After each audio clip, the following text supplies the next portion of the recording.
So ரொம்ப நாள் கழித்து திரும்ப வீடியோ போடுறதில் எனக்கும் சந்தோஷமாக தான் இருக்குது. ஒரு வழியாக இதுக்கும் டைம் கிடச்சிருக்குன்றதுனால நான் இதை போடணும்னு நினைக்கிறேன். அதுக்கு மேலே இதை பேசி ஆகணும். ஏன்னா கம்பீர் மாமா பண்ணுற அலப்பறை வந்து 3 ஃபேன்ஸையும் ஒன்று சேர்த்துற அளவுக்கு அலப்பறை பண்ணிருக்காரு நம்ம கம்பீர் மாமா.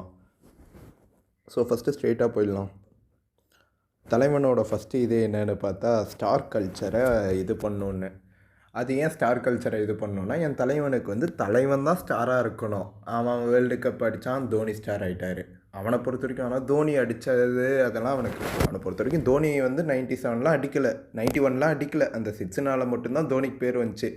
ஏன்னா அந்த மேட்ச்சில் தோனி அந்த ஸ்ட்ரைக் ரேட்டில் ஆடலைன்ற பட்சத்தில் கம்பீர் ஆடின நாக்கே வேஸ்ட்டாக தான் போயிருக்கும். அப்படி தோனி அங்கே சோக் பண்ணியிருந்தா ஃபைனல்ஸ் நம்ம ஜெயிச்சிருக்க மாட்டோம். ஃபைனல்ஸ் ஜெயிக்கலனா கம்பீரோட அந்த கரைப்படைஞ்ச சட்டை அப்படின்னு வருஷம்லாம் எவனும் போஸ்ட் போட்டுன்னு இருக்க மாட்டான். ஸோ கம்பீரோட ப்ராப்ளம் என்னென்னா, நான் தான் எல்லாம், நான் மட்டும்தான் அந்த எல்லாம், அந்த இடத்துல என் பேர் மட்டும்தான் இருக்கணும். ஸோ இதுக்கும் இப்போ இருக்கிற இந்தியன் டீம் சுச்சுவேஷனுக்கு என்னென்னா, இப்போ எதுக்கு விராட் கோலியும் ரோஹித் சர்மா, அஸ்வின் எல்லாம் தூக்கணும் டெஸ்ட் டீம்லேருந்து. ஏன்னா தோனி வந்து 2007 வேர்ல்டு கப்பை வந்து யங்ஸ்டர்ஸை வச்சு அடித்ததுனால தான் தோனிக்கு அந்த பேருன்ற மாதிரி நம்ம மாமா நம்புகிறாரு.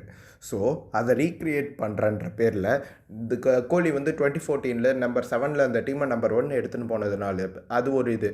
ஸோ அந்த மாதிரி நான் ரீக்ரியேட் பண்ணுறேன்னு என் தலைவன் என்ன பண்ணான்னா, நான் ஒரு புது டீமை க்ரியேட் பண்ணுறேன், வேர்ல்டில் எங்கே போனாலும் எல்லா சீரீஸும் ஜெயிப்பானுங்க அந்த மாதிரி ஒரு கேரண்டியை தந்து என்ன பண்ணான்னா, இது என் தலைவன் வந்து ரிமூவ் பண்ணான். விராட் கோலி, ரோஹித், அஸ்வின் எல்லாம் ரிட்டையர் ஆக வச்சான். அதுக்கப்புறம் இங்கிலாண்டில் பார்த்தா இவன் மட்டினா அவன் ஈக்குவலாக மட்டி. அது தெரியாமல் இவனுங்க என்ன பண்ணிட்டானுங்க, ஐயோ என் தலைவன் கம்பீர் வந்து இப்போ சொன்ன மாதிரியே பண்ணிட்டானே, 2-2 ட்ரா பண்ணிட்டானே. ஆனால் அவனுங்க எவனுக்குமே தெரியாது இது நம்ம சிராஜ் இல்லைன்னா அன்றைக்கே என் தலைவன் வந்து டெஸ்ட்டில் சேக் ஆகிருப்பான்னு. அடுத்து வெஸ்ட் இண்டீஸ் அடிச்சுட்டு வாட்ட எறா கில் எறா அப்படி இப்படின்னா. அதுக்கப்புறம் என்னாச்சு, சவுத் ஆஃப்ரிக்கா வந்து எக்ஸ்போஸ் பண்ணிட்டானுங்க. நீ டேய் உங்கள் ஆள் வேஸ்ட்ரா, அவனுக்கு டாக்டிக்ஸும் தெரியாது, ஒரு வெங்காயமும் தெரியாது, அவன் பண்ணுறதெல்லாம் லெஃப்ட் ரைட் காம்பினேஷனு, கண்ணை முன்னு கில்லு கில்லு கில்லு கில்லு கில்லுன்றான்னு. அதுக்கப்புறம் எக்ஸ்போஸ் ஆனானா, அதுக்கப்புறம் T20 இது வந்துச்சு. இப்போ என்னாச்சுன்னா, இவ்வளோ நாள் பிசிசி வந்து கண்மூடித்தனமாக அவனை பேக் பண்ணானுங்க. ஆனால் அப்போ இருந்த பிசிசிஐ ஹெட்டு எல்லாம் வேறு, இப்போ வந்து பிசிசிஐ ஹெட்டு எல்லாமே சேஞ்ச் ஆகிட்டாங்க, ஃபுல் போஸ்டிங் எல்லாருமே சேஞ்ச் ஆகிட்டாங்க. ஸோ இவன் சவுத் ஆஃப்ரிக்கா ஒயிட் வாஷ் ஆனதும் தலைவன் போய் கேட்குறான், இந்த மாதிரி ஓடிஐயில் வந்து விராட் கோலி, ரோஹித் சர்மா ஃபார்மில் இல்லை, அவனுங்களை தூக்கிடலான்னு. எதுக்கு ஓடிஐலேருந்து விராட் கோலி, ரோஹித் சர்மாவை தூக்கணுன்றான்னா, அவனுக்கு வந்து இப்போ 2027 வேர்ல்டு கப் நம்ம ஜெயிக்கிறோன்னு வைங்களேன். இப்போ ரோஹித்தும் கோலி இருந்தால், ரோஹித் கோலினால தான் நம்ம வேர்ல்டு கப் ஜெயித்தோம். என் தலைவனுக்கு அங்கேயும் சென்டர் ஆஃப் அட்ராக்ஷன் இருக்காது. என் தலைவன் சாம்பியன்ஸ் ட்ராஃபிக்கு கோச்சாக இருந்தான். ஆனால் எவனுக்குமே தெரியல அவன் தான் கோச்சாக இருந்தான்னு. ஏன்னா ஃபுல் ஃபோக்கஸு கோலி அடித்தார், ரோஹித் ஃபைனலில் பெர்ஃபார்ம் பண்ணார், Shreyas Iyer out the tournament first மேட்ச்லேருந்து லாஸ்ட் மேட்ச் வரைக்கும் பெர்ஃபார்ம் பண்ணார். இப்படி தான் எல்லோரும் ஞாபகம் வச்சுருக்காங்க. அதுக்கப்புறம் முகமது ஷமி வந்து பவுலிங் செம்மையாக போட்டார். ஸோ என் தலைவனுக்கு வந்து அது ஒரு இது பிரச்சனை. சரி, ஷமி மேலே என்ன பிரச்சனை, ஷமி மேலே என்ன பிரச்சனை, ரோஹித் சர்மா மேலே என்ன பிரச்சனை, விராட் கோலி மேலே என்ன பிரச்சனை, ஸ்ரேயஸ் ஐயர் மேலே பிரச்சனை என்னன்றது அது தனி. ஆனால் இந்த சீனியர் பிளேயர்ஸ்குள்ளே என்னத்துக்கு பிரச்சனை இருக்குன்னா, இதுக்கு நம்ம 2017, 2016 அந்த சீசன் டைம் போனோம், அதாவது ஹோம் டெஸ்ட் சீசன். என் தலைவனை வந்து டீம் விட்டு தோனி அடித்து துரத்திட்டாப்புல. இவர் கம்பீர் என்ன நினச்சான், இந்த மாதிரி விராட் கோலி கேப்டனு, டெல்லி பாயி, நம்ம ஜூனியரு, நம்மளை டீமில் எடுப்பார் திரும்ப, அந்த மாதிரி ஒரு நினப்பில் இருந்தான். சொன்ன மாதிரி டீம்லேயும் செலக்ட் ஆனான். ஆனால் கும்ப்ளே வந்து கம்பீருக்கு பயங்கர பேக்கிங். ஏன்னா கும்ப்ளேவும் கம்பீரும் பிளேயிங் டேஸ் மேட்ஸு. ஆனால் விராட் கோலிக்கிட்ட அந்த ஃபேவரட்டிசம் கிடையாது. கம்பீர் வந்து என் சீனியரு, இந்த மாதிரி டெல்லி, இந்த மாதிரி வேர்ல்டு கப்பு, அந்த ஒரு நாக்கை வச்செல்லாம் போட்ட முடியாது. கோலியோட விஷன் என்னவாக இருந்துச்சுன்னா, நான் எடுக்க போகிற ஓப்பனர் வந்து எனக்கு ஃப்யூச்சர் ஒரு 10 இயர்ஸ் இல்லை 15 இயர்ஸ் ரன்னுக்கு வரணும், ஒரு மினிமம் 10 இயர்ஸ் ரன்னுக்காச்சும் வரணும், ஓவர்சீஸ்லேயும் பெர்ஃபார்ம் பண்ணணும், இந்தியாவிலையும் பெர்ஃபார்ம் பண்ணணும். இப்போ முரளி விஜய் வந்து அப்போ கெரியரோட என் ஃபேஸில் இருந்தார். முரளி விஜய் ஃபார்மும் கொஞ்சமாக டிப்பாயினே வந்துச்சு. ஸோ ஒரு 33 வயசு 32 வயசு முரளி விஜயை ஒரு 35 வயசு 36 வயசு கம்பீரை வச்சு ரீப்ளேஸ் பண்ணுறதுல கோலிக்கு விருப்பம் கிடையாது. ஏன்னா 2017 நம்ம எண்டுலேருந்து நம்ம வந்து என்னென்னா சவுத் ஆஃப்ரிக்கா, ஆஸ்திரேலியா, இங்கிலாந்து, கோலியோட விஷன் என்னவாக இருந்துச்சுன்னா, அது 3த்தில் அட்லீஸ்ட் 2 ஜெயிக்கணும்னு. அன்ஃபார்ச்சுனேட்லி நம்மளால் பிஜிடி மட்டும்தான் ஜெயிக்க முடிஞ்சு. ஆனால் இப்போ இருக்கிற நிலமையை பார்த்தா நம்ம ஓவர்சீஸ் போய் வெஸ்ட் இண்டீஸை ஜெயிப்போமானே தெரியல. ஏன்னா வெஸ்ட் இண்டீஸே செகண்ட் மேட்ச்சில் நம்மளுக்கு டஃப் தந்தானுங்க. ஸோ என் தலைவனுக்கு வந்து அந்த வன்மம் மனசில் ஏறிடுச்சு. அப்போ யாரெல்லாம் அப்போ வந்து ஒரு சிச்சுவேஷன் ரைஸ் ஆச்சு கும்ப்ளே இஷ்யூ அப்போ. இப்போ வந்து கோலி சைடு கோலியா கும்ப்ளேவான்னு பிளேயர்ஸ் எல்லாம் கோலி சைடு எடுத்துட்டாங்க. நம்ம கம்பீர் தலைவர் இவனுங்களாம் யாரெல்லாம் கோலி வந்து டீமில் வேணாம் அவங்களாம் கும்ப்ளே பக்கம் நின்னாங்க. கடைசியில் என்ன ஆச்சுன்னா சச்சின் கங்குலி எல்லாம் பேசியுமே கோலியோட ஸ்டாண்ட்ஸு ஒன்றா தான் இருந்துச்சு. நான் என் டீமுக்கு என்ன நல்லதோ அதான் சூஸ் பண்ணோம். என்னால் என் ஃபேவரட் பிளேயர்ஸ் அப்போல்லாம் பார்த்து எடுக்க முடியாதுன்னு. ஸோ இதனால் என்ன ஆச்சுன்னா என் தலைவன் கம்பீரை வந்து டீம் விட்டு தூக்குறானுங்க. என் தலைவன் வந்து கேகேஆரும் ரிலீஸ் பண்ணி விட்றாங்க அந்த வருஷம். போய் டெல்லியில் ஜாயின் பண்ணி கடைசியில் டெல்லியில் வந்து எப்போ உனக்கு பேட்டில் பாலே படல நீ ரெஸ்ட் எடுத்துருன்னு. ஸோ இந்த சாகா முடிஞ்சு. இதனால தான் அப்போ கோலி பக்கம் நின்றவங்களாம் யாருன்னு பார்த்தா நம்ம கேஎல் ராகுல் இவங்களாம். கேஎல் ராகுல் கெரியரே இருந்தாலும் ஒழிச்சிருப்பான் ஆக்சுவலாக. அவன் அதனால தான் கேஎல் ராகுலை வந்து ஓடியில் அப்படியே கீழே கீழே கீழே கீழே அனுப்பின்னு இருக்கான். ஏன்னா மேலே அனுப்புனா அவன் பர்ஃபார்ம் பண்ணிட்டா எதுவும் பண்ண முடியாதுன்னு. டெஸ்ட்டில் வந்து ட்ராப் பண்ணுற ஐடியா தான் என் தலைவனுக்கு இருந்துச்சு. பிஜிடியில் அதான் நம்பர் 3ல் அனுப்பி விட்றது இந்த மாதிரிலாம் ட்ரை பண்ணின்னு இருந்தான் தலைவன். ஆனால் இந்த கேஎல் வந்து வேறு லெவலில் பர்ஃபார்ம் பண்ணதுனால பிஜிடியில் சரி ஓகே இங்கிலாண்டில் விட்டு பார்ப்போம், இங்கிலாண்டில் ஃபெயிலியர் ஆகிட்டா நம்ம ட்ராப் பண்ணிடலான்னு பார்த்தா இங்கிலாண்ட்லையும் பர்ஃபார்ம் பண்ணிட்டாப்ல. சரி ஓமில் வந்து பர்ஃபார்ம் பண்ணலாம் விட்டுறலான்னு. வெஸ்ட் இண்டீஸ் கூட 100. இப்போ சவுத் ஆஃப்ரிக்கா வச்சு நீ கேஎல் ராகுலை ரிமூவ் பண்ணோன்னா நீ கில்லையும் ரிமூவ் பண்ணணும். ஏன்னா கில்லு ஆடவே இல்லை. ஆனால் கில்லோடக்கு ரெண்டு சீரீஸ் தான் நல்லா வந்திருக்கு. ஆனால் கேஎல் ராகுலோட லாங் ரன் பார்த்தோன்னா இங்கிலாண்ட்லேருந்து சவுத் ஆஃப்ரிக்கா ஆஸ்திரேலியா 3 கண்ட்ரிலையுமே கன்சிஸ்டன்ட் பர்ஃபார்மன்ஸ் இருக்குது. ஆனால் கில்லுக்கு பார்த்தா அந்த 2 சீரீஸ் எடுத்தால் எதுவுமே கிடையாது. அதுக்கு மேலே இப்போ தான் நம்ம ஐயரோட சாக ஆரம்பிக்குது. ஏன்னா அப்போ கோலி எல்லாம் ஒன்றா இருந்தாங்க. வன்மத்தை வச்சு இப்போ கக்கிட்டாப்பில். இப்போ ஐயர் டெல்லியில் வந்து யார் கம்பீரை கேப்டனாக ரீப்ளேஸ் பண்ணதுன்னா ஸ்ரேயஸ் ஐயர். ஸோ ஸ்ரேயஸ் ஐயர் அங்கேருந்தே கம்பீருக்கு ஒரு ப்ராப்ளமாகவே இருந்துன்னு வந்தாப்புல. இங்கே ஸ்ரேயஸ் ஐயர் செம்ம ஃபார்மில் இருந்தார். டீமும் நல்லா பெர்ஃபார்ம் பண்ணிச்சு. அதுக்கப்புறம் கம்பீர் வந்து ரிட்டையர் ஆகிறத தவிர வேறு ஆப்ஷன் இல்லாமல் ரிட்டையர் ஆக வச்சாங்க. ஸோ அதுக்கப்புறம் என் தலைவன் என்ன பண்ணான்னா இந்த மாதிரி நான் வந்து சரி இவனுங்க ஐயரை வந்து அதுக்கப்புறம் என்னாச்சுன்னா கேகேஆரில் வந்து பிக் பண்ணுறாங்க. கேகேஆரில் வந்து என் தலைவனை வந்து இது பண்ணுறாங்க. சரி நம்ம இப்போ என்ன ஆச்சுன்னா ஐயர் பர்ஃபார்ம் பண்ணிட்டாப்பில். கம்பீர் வந்து என்ன எதிர்பார்த்தாங்கன்னா கப் அடிச்சுட்டு I dedicate this to my mentor Gautam Gambhir அந்த மாதிரி ஸ்ரேயஸ் ஐயர் ஏதோ வேறு லெவலில் ஸ்பீச் தர போகிறாரு நம்ம கிரெடிட்ஸ் எடுத்துக்கலான்னு என் தலைவன் வந்து துடிக்கிறான். ஆனால் ஸ்ரேயஸ் ஐயர் வந்து டீமுக்கு கிரெடிட்ஸ் தராப்பில். டீமுக்கு கிரெடிட்ஸ் தந்துட்டு அதுக்கப்புறம் ஓப்பனாக வந்து என்னன்றாங்க நான் கஷ்டப்பட்டு டீமு நாங்களாம் பில்ட் பண்ணி நாங்கள் விளையாடி நாங்கள் ஜெயித்தோம், எவனோ ஒருத்தன் வந்து கிரெடிட்ஸ் எடுத்துக்கிறான்னு ஒரு ஸ்டேட்மெண்ட் வருது. அப்போ தான் என் தலைவன் வந்து வன்மத்தை ஏற்றுறான். இவனை நம்ம கோச் ஆன உடனே இவனை ஃபுல் ஃபார்மேட்லேருந்து தூக்கணும்னு.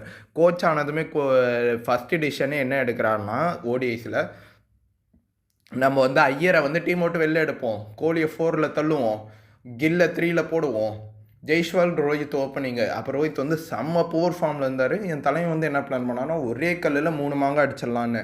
ஏன்னா கோலி அவுட் ஆஃப் பொசிஷன் தள்ளுறோம், கோலியால் பெர்ஃபார்ம் பண்ண முடியாது. ஏன்னா ரீசெண்ட் டைம்ஸில் கோலியால் அந்த அடாப்டபிலிட்டியே தர முடியல. அந்த 2019 முன்னாடி இருந்த அடாப்டபிலிட்டி இப்போ கோலிக்கிட்ட இல்லை. ஏன்னா கோலியால் அந்த முன்ன பின்ன போக முடியல. ஏன்னா நம்ம இப்போ லாஸ்ட் வேர்ல்டு கப்லேயே பார்த்தோம், லாஸ்ட் இயர் T20ஸ்லேயே பார்த்தோம், கோலியால் அஸ் ஓப்பனர் வந்து இன்டர்நேஷ்னலில் அடாப்ட் பண்ண முடியல. அதனால் ஒரு poor T20 world cup run இருந்துச்சு. ஆனால் அது கம்பீர் நோட் பண்ணிட்டு என்ன பண்ணுறான்னா ஒரே கல்லில் 3 மாங்காய் அடிக்கிறோம், 3 பேரையும் தூக்குறோம் டீமை விட்டுன்னு முடிவு பண்ணி அந்த கல்லை அடிக்கிறான். ஆனால் விராட் கோலி அங்கே வேறு லெவலு. விராட் கோலி இன்ஜுரின்னு மிஸ்ஸே பண்ணதில்லை. திடீர்னு பார்த்தா ஃபஸ்ட்டு ஓடியே இன்ஜுரின்றாரு. இன்ஜுரின்றதுனால என்ன ஆகுது, இது பிளான் ஃபுல்லாக சொதப்புது. ஏன்னா பேலன்ஸ் இல்லை டீமில். ஸ்ரேயஸ் ஐயரை தூக்கி 4 3 போடுறாங்க அந்த மேட்ச்சு. பெர்ஃபார்ம் பண்ணுறாப்புல. கில்லு வந்து 3ல் ஆடினாருன்னு நினைக்கிறேன் அந்த மேட்ச்சு. கில்லு வந்து ஃப்ளாப்பு. ஸ்ரேயஸ் ஐயர் ஒரு 50+ அடித்தார். ரோஹித் ஃபார்மில் இருந்தாரான்னு தெரியல. ஆனால் ஜெய்ஸ்வாலும் ஃபெயில் ஆகிட்டார். ஸோ நெக்ஸ்ட்டு மேட்ச் வந்து கோலி உள்ளே வரப்போ ஐயர் போன மேட்ச் பெர்ஃபார்ம் பண்ணதுனால வேறு வழி இல்லை, கில்லு ரோஹித் ஓப்பனிங் அந்த காம்பினேஷனுக்கு போய் அதுக்கப்புறம் தான் சாம்பியன்ஸ் ட்ராஃபிலாம் ஜெயித்தோம். ஸோ இப்போ வந்து என்னென்னா இப்போ எது கெய்க்வாடு இந்த சாம்சனுக்கெல்லாம் சான்ஸ் தரணும், சிஎஸ்கே தான் தலைவனுக்கு ஆகாதே அவாய்ட் பண்ணினே இருப்பானே அப்படின்னு கேட்கலாம். இப்போ நிறைய பேர் என்னன்றாங்க, காஞ்சனா பட ராகவா லாரன்ஸ் மாதிரி கம்பீர் மாமா பாவம் இல்லை, கம்பீர் மாமா ஃபேவரட்டிசம் முடிக்கணும்னு தானே பார்க்குறாரு, கம்பீர் மாமா வேறு எந்த தப்புமே பண்ணலையன்றாங்க. கம்பீர் மாமா எதுக்கு T20 வேர்ல்டு கப்லேயும் இப்போ ரீசெண்டாக நடந்த ஓடிஐஸ்லேயும் கெய்க்வாடுக்கு சான்ஸ் தந்தார், சாம்சன் இன்க்ளூட் பண்ணார், கில்லை ட்ராப் பண்ணாருன்னா ஒரே ரீசன் சோஷியல் மீடியா பேக்லாஷ். வச்சு செய்யின்னு செஞ்சாங்க. என் தலைவன் போய் பிசிசிஐ கிட்டே கேட்குறான் என்ன பண்ணுறதுன்னு. வச்சு செய்கிறாங்கன்னு. பிசிசிஐ வந்து இது நம்ம கண்ட்ரோலில் இல்லை, நம்ம கண்ட்ரோலில் இருக்கிறதெல்லாம் உங்களுக்கு எல்லா ஹெல்ப்பும் பண்ணுறோம். என் தலைவன் அப்போ தான் எஸ்ஏ சீரீஸ் லாஸ் ஆகிறான். எஸ்ஏ சீரீஸை ஒயிட் வாஷ் ஆனதும் என் தலைவனை வச்சு செய்யின்னு செஞ்சு எடுக்கிறாங்க. அகர்கரை பிடிச்சி கிழிச்சு எடுக்கிறாங்க. அகர்கரை என்னன்றாங்கன்னா, நீ செலக்டர் தானே, உன் வேலை செலெக்ஷன் பண்ணுறது தானே, நீ எதுக்கு போய் இந்தியன் டீம் கூட ட்ராவல் பண்ணிருக்க, நீ போய் டொமஸ்டிக்கில் உட்காந்து பாடுறா, மேட்ச் என்ன நடக்குதுன்னு பாரு, அங்கேருந்து பிளேயர்ஸை பிக் பண்ணுன்னு. டீம் கூட ட்ராவல் பண்ணவில்லை. நீங்கள் பார்த்தீங்கன்னா தெரியும், சவுத் ஆஃப்ரிக்கா ஒயிட் வாஷுக்கு அப்புறம் நடந்த ஓடிஐஸ் ஆகட்டும், T20s ஆகட்டும், அகர்கர் டீமோட ட்ராவல் பண்ணல. ஃபஸ்ட்டு எந்த ஊரில் செலக்டர் வந்து டீமோட ட்ராவல் பண்ணுவாருன்னு எனக்கு தெரியல. நான் இப்போ தான் ஃபஸ்ட் டைம் பார்க்குறேன். பிசிசியும் அதான் பிடிச்சி கேட்டேன், உன் வேலை செலெக்ஷன் பண்ணுறது, நீ போய் டொமஸ்டிக்கில் உட்காந்து பிளேயர்ஸை செலக்ட் பண்ணு நான் அனுப்பி விட்டேன். இல்லை நீ அதுக்கப்புறம் வார்னிங்கும் தந்திருக்காங்க, நீ ஸ்டெப் டவுன் பண்ணிடு, இல்லை சேக் பண்ணுற பவரும் எங்ககிட்ட இருக்குன்னு. ஸோ இப்போ ஓடிஐஸ் T20 அது கொஞ்சம் அமைதியாக இருக்குது. ஸோ இப்போ T20 வேர்ல்டு கப்பில் தலைவன் ஃபேவரட்டிசம்லாம் இது பண்ணாங்கன்னா பிசிசிஐ சரி கடுப்பாயிடுவாங்கன்னு தெரியும். அதனால தான் கில்லெல்லாம் அவாய்ட் பண்ணிட்டு ஸோ கெய்க்வாடை எதுக்கு இன்வால்வ் பண்ணாங்கன்னா, அதே தான் பிசிசிஐ ஆர்டர்ஸ் அண்ட் இமேஜை ப்ரொடெக்ட் பண்ணிக்கிறதுக்கு. ஏன்னா பேக்லாஷை வந்து கம்பீர, ஏன்னா பேடி அப்டன்னு மென்டல் கோச்சாக இருந்தவர் வந்து இந்தியன் டீமுக்கு அவர் சொன்னார், மென்டலி ரொம்ப வீக்கான ஒரு ஆளுன்னு பார்த்தா கம்பீர் தான்னு. ஸோ அவரால் இது எதையுமே ஹேண்டில் பண்ண முடியாது. அவருக்கு ஹேண்டில் பண்ணுற அந்த கெப்பாசிட்டி கிடையாது, மென்டல் ப்ரெஷரை. ஸோ இப்போ என்ன பண்ணுறாருன்னா, ஸ்ட்ரெயிட்டாக என்ன பண்ணுறாரு, கெய்க்வாடுக்கு சான்ஸ் தராரு. ஆனால் இதில் ஹைலைட் என்னென்னா, கெய்க்வாட் வந்து ப்ரெஸ் மீட்டில் வந்து கம்பீருக்கு தேங்க்ஸ்ன்னாரு. அதுக்கப்புறம் கம்பீர் வந்து ஒரு ஸ்டேட்மெண்ட் தந்தான் ப்ரெஸ்ஸில், இந்த மாதிரி கோலியை வந்து நான் கெய்க்வாடை வச்சு ரீப்ளேஸ் பண்ணுவேன் நம்பர் 3 வேர்ல்டு கப்புக்குன்னு. ஸோ இதுதான் கம்பீருக்கு தேவை. எனக்கு தான் எல்லா கிரெடிட்ஸும். இப்போ கெய்க்வாட் வந்து இப்போ thanks to Dhoni, thanks to Kohli for guiding me. ஜெய்ஸ்வால்லாம் பாருங்கள், ஜெய்ஸ்வால் வந்து தேங்க்ஸ் ஃபார் கோலி, ரோஹித்னு இப்போ ரீசெண்டாக பேசியிருக்காரு. அதுவும் அந்த ப்ரெஸ் இதெல்லாம் தெரில, இன்டர்வியூவில் சொல்லியிருக்காரு. ஆனால் கெய்க்வாட் வந்து ஒரே நம்ம போடுவோம் தலைவன் தேங்க்ஸ் டு கம்பீர் அப்படின்னு முடிச்சாப்பில் உடனே கம்பீர் கோலியவே நான் ரீப்ளேஸ் பண்ணுறேன் கெய்க்வாடை வச்சுன்னு. அதனால் மட்டும்தான் கெய்க்வாடுக்கு வந்து சிஎஸ்கே அதெல்லாம் கிடையாது, கம்பீர் கிரெடிட்ஸ் தந்ததுனால தலைவன் முடிவு பண்ணிட்டான். என்ன ஆனாலும் இவன் நம்மளுக்கு அடுத்த சுப்மன் கில் மாதிரியும் அடுத்த சூரியகுமார் யாதவ் மாதிரி ஃபார்ம் ஆக சான்ஸ் இருக்குது, என்ன ஆனாலும் நம்மளுக்கு சொம்பு தூக்குவான், அந்த மாதிரி ஒரு நம்பிக்கை வந்து கம்பீருக்கு வந்துருச்சு. கம்பீருக்கு அந்த நம்பிக்கை மட்டும்தான் வேணும். கம்பீர் வந்து எப்படின்னா நான் சொல்கிறத செய்யணும். இப்போ இங்கே சாம்சன் எதுக்கு உட்கார வச்சார்ப்பலன்னா, கில்லுக்கு வந்து ப்ராமிஸ் பண்ணியிருக்கான், இந்த மாதிரி நான் வந்து 3 ஃபார்மேட் பிளேயர் ஆக்குறேன்னு. கில்லுக்கு பாவம் நேற்று வரைக்கும் தெரியாதான், ஸ்குவாடை பார்க்குற வரைக்கும் தெரியாதான். கில்லுக்கு வந்து 5th T20 வரைக்கும் என்ன சொல்லியிருக்காருன்னா, இந்த மாதிரி நீ வந்து T20 வேர்ல்டு கப் ஆடுற, நீ மென்டலி அண்ட் ஸ்கில்ஃபுல்லி ப்ரிப்பேர் பண்ணுறேன்னு. அவுட் ஆஃப் பொசிஷனாக பார்த்தா பையனை வந்து ட்ராப் பண்ணிட்டாங்க கில்லை, அவுட் ஆஃப் நோவேரை. ஸோ இப்போ சாம்சனை எதுக்கு இன்வால்வ் பண்ணாங்கன்னா, சாம்சன் பேக்லாஷ், பயங்கர பேக்லாஷ். நம்மளே எத்தனை போஸ்ட் போட்டோம் வச்சு அந்த ஆளை கிழிச்சு. ஸோ இப்போ என்னென்னா, இப்போ இது எனக்கு தெரிஞ்ச இந்த T20 வேர்ல்டு கப்பில் ஸ்குவாட் எதுக்கு இவ்வளோ அவசரமாக அனௌன்ஸ் பண்ணாங்கன்னு எனக்கு தெரியல. எப்பயுமே இவ்வளோ சீக்கிரம் நம்ம ஸ்குவாட் அனௌன்ஸ் பண்ண போதும் 1 month முன்னாடி தான் பண்ணுவாங்க, இல்லை 15 days 20 days முன்னாடி பண்ணுவாங்க. 2 months முன்னாடி பண்ணது இதுதான் ஃபஸ்ட் டைம் எனக்கு தெரிஞ்சு. ஆனால் இதை சேஞ்ச் பண்ணுறதுக்கான சான்சஸ் நிறைய இருக்குது. ஏன்னா எனக்கு தெரிஞ்சு இப்போ என்ன பண்ணுவாங்கன்னா, நியூசிலாண்ட் கூட ஒரு சீரீஸ் இருக்குது, விஜய் ஹசாரே ட்ராஃபி இருக்குது. மோஸ்ட் ப்ராபப்ளி என்ன பண்ணுவாங்கன்னா, கிசானியும் கில்லியும் ஃபைட் பண்ண விடுவாங்க ஒரு ஸ்பேஸுக்கு. இப்போ நிறைய பேர் வந்து ஃபயர் விட்டு இருந்தாங்களே, கெய்க்வாடுக்கு சான்ஸ் தந்துட்டாங்க கம்பீர் மாமா பாவம்னு. இப்போ நியூசிலாந்து ஓடிஐ சீரீஸில் நம்பர் 4 வந்து கெய்க்வாட் ஆட மாட்டாப்புல, நம்ம இஷான் கிஷான் தான் ஆடுவார். எதுக்குன்னு கேட்டால், இஷான் கிஷானுக்கு வந்து நாங்கள் வந்து ரொம்ப 2 வருஷம் ஆச்சு இன்டர்நேஷ்னல் ஆடி, நாங்கள் வந்து டெஸ்ட் பண்ணுறோம், T20 வேர்ல்டு கப்புக்கு முன்னாடி ஃபார்ம் எடுத்துன்னு வர பார்க்குறோன்னு. ஸோ இப்போ கிஷான் வந்து இங்கே ஃபெயிலாக ஒரு strings of flow score produce பண்ணுறப்ப என்ன பண்ணுவாங்கன்னா, is not in form, domestic and international is not சேம்னு சொல்லிட்டு ரிமூவ் பண்ணிடுவாங்க. இது எப்போ நடக்கும்னா, கில்லு வந்து பெர்ஃபார்ம் பண்ணிட்டாருன்ற பட்சத்தில். இப்போ கில்லு பெர்ஃபார்ம் பண்ணலன்ற பட்சத்தில் என்ன பண்ணுவாங்கன்னா, இதை வந்து கிசானை வந்து இன்க்ளூட் பண்ணுவாங்க. இல்லை கில்லா கிசானா ஃபார்ம் வைஸ் பார்த்துனே வருவாங்க சைமல்டேனியஸாக. காம்பினேஷன் படி கிசானால் வந்து ஃப்ளெக்சிபிலிட்டி தர முடியாது, நாங்கள் வந்து ட்ரை பண்ணி பார்த்தோம், இந்த மாதிரி 3-4 கிசானால் ஆட முடியுமான்னு. கிசானால் ஆட முடியல. ஸோ நாங்கள் கில்லு வந்து எனக்கு ஃப்ளெக்சிபிலிட்டி தருவார் 3-4ன்னு சும்மாவே சொல்லி கில்லை இன்வால்வ் பண்ணுவாங்க. ஸோ இதான் நடக்க போகுது. நீங்கள் வேணால் வெயிட் பண்ணி பாருங்கள். அப்புறமா வந்து கம்பீர் மாமா நல்லவர் இதெல்லாம் சொல்லலாம் நம்ம. ஸோ இப்போ கேப்டன்சி இதுக்கு போவோம். டிசர்விங் T20 கேப்டன் யார்? ஹர்திக் பாண்டியா. ஏன் ஹர்திக் பாண்டியாக்கு தெரில? ஹர்திக் பாண்டியா வந்து 2024 அப்போ இன்ஃபார்ம் 2023 டு பி ஆனஸ்ட். அப்போ வந்து விராட் கோலிலாம் red hot form, Rohit Sharma red hot form. என் தலைவன் போய் வந்து என்னென்னா ஒரு டீம் பில்ட் பண்ணுறான். என் டீமை போய் பிசிசி செலக்டர்ஸ் கிட்ட சொல்கிறான், நான் கேப்டனாக இருக்கணும்னா எனக்கு ரோஹித் சர்மா வேணாம், விராட் கோலியும் வேணாம், இந்த டீம் நல்லா செட்டில் ஆகிடுச்சுன்னா. ஏன்னா அங்கே பாரு, விராட் கோலி மேலேயும் ரோஹித் மேலேயும் அடிக்கு ப்ராப்ளம் இல்லை. அடிக்கோட ஒரே இஷ்யூ என்னென்னா ஜெயிக்கணும், ஜெயிச்சுனே இருக்கணும். அதான் உண்மையான நேஷன் ஃபர்ஸ்ட் ஆட்டிடியூடு. அட்டிக்கு வந்து இந்த மாதிரி நான் வந்து எனக்கு வந்து ரோஹித்தும் கோலியும் லைஃப் தந்தாங்க, அந்த மாதிரிலாம் கிடையாது. You wanted to win at any cost. ஆனால் டிராவிட் வந்து ஒரு ஸ்ட்ராங் ஸ்டாண்ட் எடுத்தார். நான் வந்து இந்த மாதிரி நான் வந்து கோச்சிங் பண்ண மாட்டேன், இந்த மாதிரி கோலி ரோஹித் அவாய்ட் பண்ணிட்டுன்னு. ஸோ அஸ் ரிசல்ட்டு நம்ம பார்த்தோம் T20 வேர்ல்டு கப்பு கோலி ரோஹித்தும் ஒரு பயங்கரமான. கோலி வந்து ஃபைனல்ஸில் பெர்ஃபார்ம் பண்ணார், ரோஹித் ஒரு கன்சிஸ்டன்ட் ரன்னை தந்தார். நம்ம T20 world cup and Rohit Sharma ஜெயித்தோம். ஆனால் இப்போ கம்பீருக்கு என்ன இஷ்யூனா, அந்த மாதிரி ஒரு கேரக்டர் அட்டிக்கு வரப்போ உன்னால் போய் ஒரு அர்ஷித் ராணா மாதிரி ஒரு குப்பையை எடுத்துகிட்டு வந்து கொட்ட முடியாது. அர்ஷித் ராணான்னு. அர்ஷித் ராணாவை பற்றி அடுத்த செக்மெண்ட்டில் வரேன். அர்ஷித் ராணாவை பற்றி ஒரு 10 நிமிஷமாச்சு பேசணும். அந்த மாதிரி ஒரு இது இருக்குது. என்ன ஆகுதுன்னா, இப்போ அட்டிக்கு இருந்தார்னா குப்பையெல்லாம் எடுத்துகிட்டு வந்து கொட்ட முடியாது. உன் ஃபேவரெட்டுன்றதுனால தூபேவால் ஆட முடியாது. தூபேலாம் என்னத்துக்கு ஆடுறாருன்னு எனக்கு தெரியல. ஹர்திக் பாண்டியாவை ரீப்ளேஸ் பண்ணுன்ற ஒரு வன்மத்தை மட்டும் மனசில் வச்சுன்னு தூபே வந்து 4 ஓவர் பவுல் பண்ண வைக்கிறது. ஆனால் இன்றைக்கி வரைக்கும் ப்ரெஷரில் தூபே ஓவர் போட வச்சதே கிடையாது. ப்ரெஷர்னால் ஹர்திக் பாண்டியா ஓவர் பண்ணணும். ஹர்திக் பாண்டியா பேட்டிங் பண்ணால் எல்லா பாலும் 6 அடிக்கணும். அந்த மாதிரி ஒரு சினாரியோ கிரியேட் பண்ணி ஹர்திக் பாண்டியாவை வந்து ஒரு ப்ரெஷரில் வச்சுனே இருக்கிறது. ஆனால் என் தலைவன் ப்ரெஷர்னால் தான் எக்ஸ்ட்ராவாக பர்ஃபார்ம் பண்ணுவான்னு பாவம் கம்பீர் மாமாவுக்கு தெரியல. ஸோ ஓடிஐஸில் வந்து யாராக டிசர்விங்னா ஸ்ரேயஸ் ஐயர் வந்து ஆல்ரெடி ஐபிஎல் ஜெயிச்சப்போ கிரெடிட்ஸ் எனக்கு தரல, யாரோ ஒருத்தனுக்கு தந்துட்டாங்கன்னு அசிங்கமாக சொல்லிட்டு போயிட்டார். ஸோ இப்போ ஐயரை வந்து டீமில் வைக்கிற ஐடியாவில் இப்போ டிசர்விங் கேப்டன்னா யாரா ஐயர். ஸோ ஐயரை தர முடியாது, ஏன்னா வன்மம்.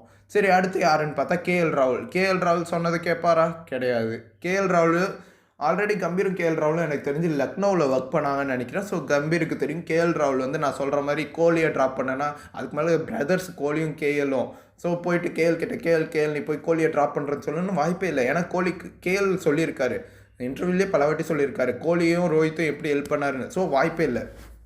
இப்போ தேடுறாரு டீமெல்லாம் எவன் வந்து அவன் ஓன் கெரியர் க்ரோத்துக்காக யாரை வேணாலும் அழிக்க ரெடியாக இருக்கான்னு. கில்ல வாப்பா நீ தான் வா, எனக்கு தேவை, என் செல்லம் வான்னு கூப்பிட்டு கில்ல கேப்டனாக போட்டுறாப்புல. ஏன்னா ஆல்ரெடி டெஸ்ட்டில் ப்ரூவ் பண்ணிட்டார். டெஸ்ட்டில் வந்து பண்ட்டுக்கு தான் ஃபஸ்ட்டு கேப்டன்சி போகிற மாதிரி இருந்துச்சு. பண்ட்டுக்கிட்டையும் பும்ராக்கிட்டையும் வச்ச ஒரு கண்டிஷன், நீ தான் வந்து ரோஹித் கோலியை ரிட்டையர் பண்ணணுன்னு. 2 பேருமே முடியாதுன்னப்போ கில்லு என் தலைவன் வந்து நம்பர் 4 ஸ்பாட்டுக்கு ஆசைப்பட்டு நான் பண்ணுறேன் கோச்சுன்றான். ஸோ இப்போ அதெல்லாம் பண்ணதுக்கு தான் இப்போ சேர்த்து வச்சு செஞ்சு விட்டாப்புல T20 வேர்ல்டு கப்பில். நான் அந்த பாம்பை நம்பினதுக்கு தான். அடுத்து நம்ம தலைவன் ஹர்ஷித் ராணா கிட்ட என்ன இருக்குது, அது ஷமி சிராஜ் கிட்ட என்ன இல்லைன்றது எனக்கு இன்றைக்கி வரைக்கும் தெரியல. ஃபஸ்ட்டு ஹர்ஷித் ராணா ஒரு பவுலரானே எனக்கு தெரியல. ஹர்ஷித் ராணா எப்படின்னா அந்த ஒரு 10 மேட்ச், இப்போ என்னை கூட ஒரு 10 மேட்ச் ஆட விட்டா நானும் போய் போடுறேன், எனக்கும் ஏதோ ஒரு மேட்ச் வந்து அடிக்க போய் ஏதோ ஒரு 2 விக்கெட் 3 விக்கெட் விழும். ஸோ அதுக்கு நான் வந்து ஷமியோட சிராஜோட பெஸ்ட் ஆகிடுவேனா இல்லை பெட்டர் ஆகிடுவேனா? ஸோ இப்போ பார்த்தீங்கன்னா கேகேஆர் டேஸ்லேருந்தே பாருங்கள், ஸ்டார்க்கு வந்து செம்மையாக பவுல் பண்ணி ப்ரெஷர் பில்ட் பண்ணுவார். இப்போ ஃபைனலாக டெய்லண்டர்ஸ் விக்கெட் இருக்கும். ஸ்ரேயஸ் ஐயருக்கு வந்து ஹர்ஷித் ராணாக்கு பவுல் பண்ண சொல்லுவாப்பில். ஹர்ஷித் ராணா வந்து அந்த மேட்ச் குப்பை மாதிரி 10 எக்கனாமி 15 எக்கனாமியில் போட்டிருப்போம். வந்து அந்த டெத் ஓவர் போட்டு அந்த டெய்லண்டர் விக்கெட் எடுத்து விக்கெட் டேக்கர்னு அவனே பில்டப் தந்துப்பான். ஸோ இது நடந்துச்சா அடுத்து கட் பண்ணி சாம்பியன்ஸ் ட்ராஃபியில் இன்க்ளூட் பண்ணால் சாம்பியன்ஸ் ட்ராஃபிலையும் அதான். இது வந்து பவுலிங்கில் ஒரு ஸ்டார்ட் பேட்டிங்கில் வந்து ஸ்ட்ரைக் ரேட்டு இதெல்லாம் வச்சு எக்ஸ்போஸ் பண்ணிடுவோம். ஆனால் இதில் வந்து எக்ஸ்போஸ் ஆகிறதில்ல, ஏன்னா ஹர்ஷித் ராணா எவனும் ஒரு ஆளாகவே மதிக்கிறதில்ல. ஸோ அடுத்து இது டெஸ்ட்டு பிஜிடியில் டேரெக்டாக டெஸ்ட் டெபியூ போட்டு ஆஸ்திரேலியா பொழந்து எடுக்கிறான், ஒரு பவுலராக கூட மதிக்கல. சரி, அங்கேயே அதோட கெரியர் முடிஞ்சிடும், இல்லை டொமஸ்டிக் அனுப்பி நீ இம்ப்ரூவ் பண்ணிட்டு வாப்பா அப்படின்னு வாங்கன்னு பார்த்தா சாம்பியன்ஸ் ட்ராஃபிலையும் போட்டு பொழக்கிறானுங்க. ஆனால் கடைசியில் அந்த டெய்லண்டர் இல்லை விக்கெட் ஹோல்ன்ற ஃபேஸில் எடுத்துகிட்டு வந்து ஹர்ஷித் ராணாக்கு பவுல் பண்ணுன்னு ரோஹித்தும் வேறு வழி இல்லாமல் சரி, ஏன்னா டீமில் இருக்கிறதே அப்போ 2 ஃபாஸ்ட் பவுலரும் சரி யூஸ் பண்ணியே ஆகணுன்றதுனால யூஸ் பண்ணது. ஸோ இது முடிஞ்சா அடுத்து பார்த்தா இப்போ ரீசெண்டாக நடந்த ஆஸ்திரேலியாவிலையும் பார்த்தா போட்டு பொழக்கிறானுங்க. ஆனால் அப்பயும் Harshit Rana will be play. இப்போ சவுத் ஆஃப்ரிக்கா கூட ஏதோ ஒரு 4 விக்கெட்டோ 5 விக்கெட்டோ எடுத்துட்டான். இனி ட்ராப்பே பண்ண மாட்டான், அந்த ஆள் என்ன ஆனாலும் ட்ராப் பண்ண மாட்டான். T20 வேர்ல்டு கப் லாஸ் ஆனாவாச்சு அடங்குறானான்னு பார்ப்போம். கம்பி என்னை கேட்டால் ஷமி சிராஜ் அவுட் ஆஃப் ஃபார்மில் இருந்தால் கூட ஹர்ஷித் ராணாவோட நல்லா தான் பவுல் பண்ணுவாங்க. ஆனால் இந்த ஆளுக்கு வந்து அவன் வச்சிருக்கிற பிளேயர்ஸ் தான் பர்ஃபார்ம் பண்ணும். அவன் எல்லாம் வந்து மைக்கில் வந்து Gambhir helped me, Gambhir is my every thing, Gambhir thanks Gambhir மாமான்னு கெரியரை வந்து கம்பீருக்கு டெடிக்ட் பண்ணு. இதுதான் கம்பீர் எதிர்பார்க்கறது. கம்பீருக்கு வந்து சூப்பர் ஸ்டார் கல்ச்சரை என் பண்ணணும்னு இல்லை, அவன் தான் சூப்பர் ஸ்டாராக இருக்கணும் அந்த இடத்துல. எங்கே போனாலும் கம்பீர் கம்பீர் கம்பீர்னு எல்லாம் கம்பீரை கட்டணும்.